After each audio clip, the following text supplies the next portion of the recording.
যেহেতু বাঁশবেড়িয়ায় ঠাকুর দেখতে আমরা প্রথম এসেছি, তাই স্থানীয় এক দাদা আমাদের অনেকটাই গাইড করে দিলেন।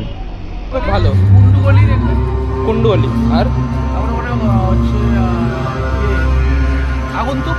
আগন্তুক, আচ্ছা। তারপরে দেখবেন হচ্ছে গিয়ে মিতালি সংঘ, মিতালি সংঘ, কাটাপুকুর, মেন আর খেলার মাঠ। এইগুলো মেন আমি বলে দিলাম, আরো অনেক আছে, এগুলো আমি কিছু বলে দিলাম। ঠিক আছে ঠিক আছে, থ্যাংক ইউ দাদা।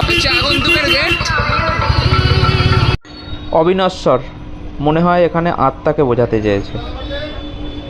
ভিতরে মানুষের ব্রেনকে বিভিন্নভাবে সংরক্ষিত করা আছে। এই দেখো, এখানে একটি রয়েছে।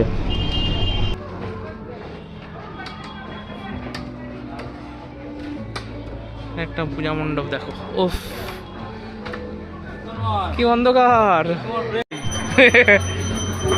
মহামানব।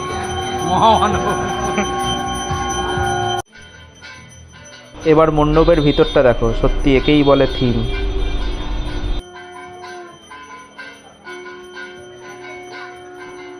সত্যি কথা বলছি তোমাদের, এখানে যা ঠাকুর হয়েছে সারা রাত ঘুরলেও কিন্তু শেষ হবে না। চলে এলাম আরও একটি পূজা মণ্ডপে।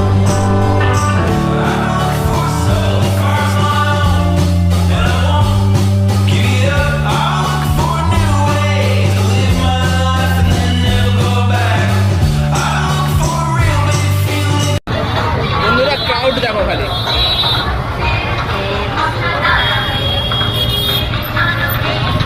এখানে একটি জলাশয়ের ওপর রয়েছে লাইটিং আর ফোয়ারা। আরও একটি পূজা মণ্ডপে চলে এলাম। এখানের থিম হচ্ছে গাছ লাগান প্রাণ বাঁচান। তো তোমরা দেখতেই পাচ্ছ বিভিন্ন গাছ দিয়ে পূজা মণ্ডপটি তৈরি হয়েছে। তো বন্ধুরা, তোমাদের কাছে আমার একটাই অনুরোধ, আমার ভিডিওগুলি যদি তোমাদের ভালো লেগে থাকে তাহলে লাইক কমেন্ট শেয়ার করে দিও একটু।